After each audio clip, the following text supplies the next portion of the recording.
Hey guys, Jack Cinematic here.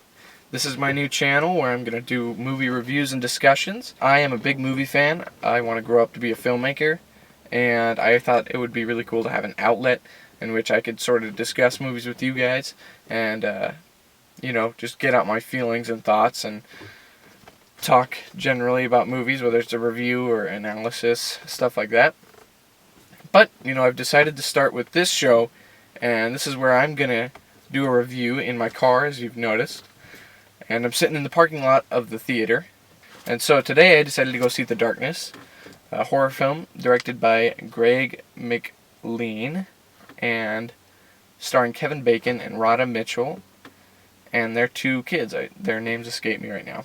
This movie is about a family that goes to the Grand Canyon, and while on vacation, their autistic son falls into this cave and picks up these stones, and when they get back to their house, something about the cave he fell in and those stones that he picked up starts haunting them, and they start experiencing all these supernatural torment stuff.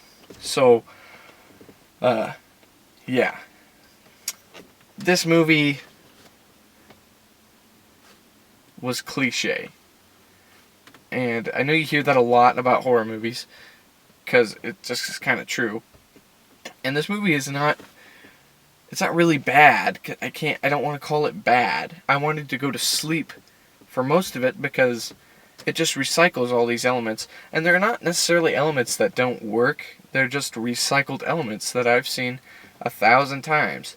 There's the really stereotypical portrayal of, like, the wife being like, oh, there's something supernatural going on in the house, you gotta listen to me. And the husband being like, oh, no, that's nonsense. This is totally explainable.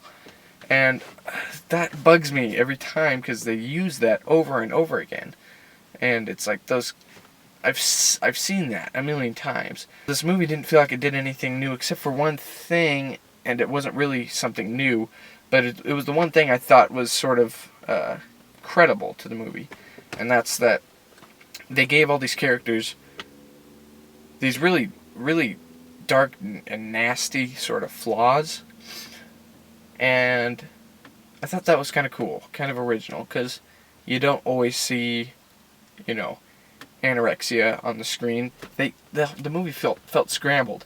They sort of added, it felt like they threw in those elements. So it's like, that's cool that they would have done that, and that almost worked for a horror movie to show that kind of character pain and stuff like that, and it adds that layer, but they didn't add that layer. They just threw it in there and hoped it would work, much like a lot of the things in this movie. It just came out feeling not scary, overused, and this part bugged me real bad. There were two continuous, it was like right after the other, two Google scenes.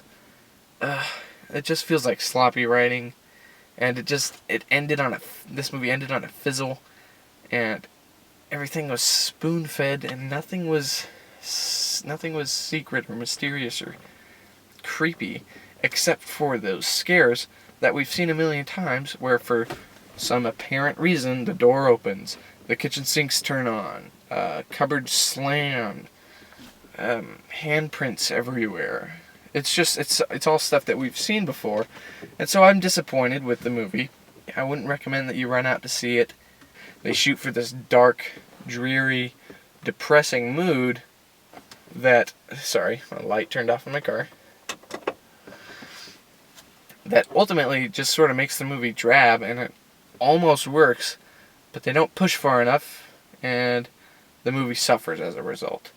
Yeah, I'm going to say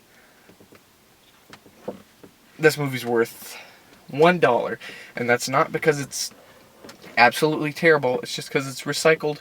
You've seen it before. I never really wanted to sleep so bad during a movie, just because I knew everything that was going to happen. Alright guys, thank you for watching. I hope you enjoy this kind of review. If so, subscribe, or just keep me on your radar. I'll be doing more of them whenever I can, and hopefully expanding the channel out a little bit more. Thank you guys, and have a good time watching movies.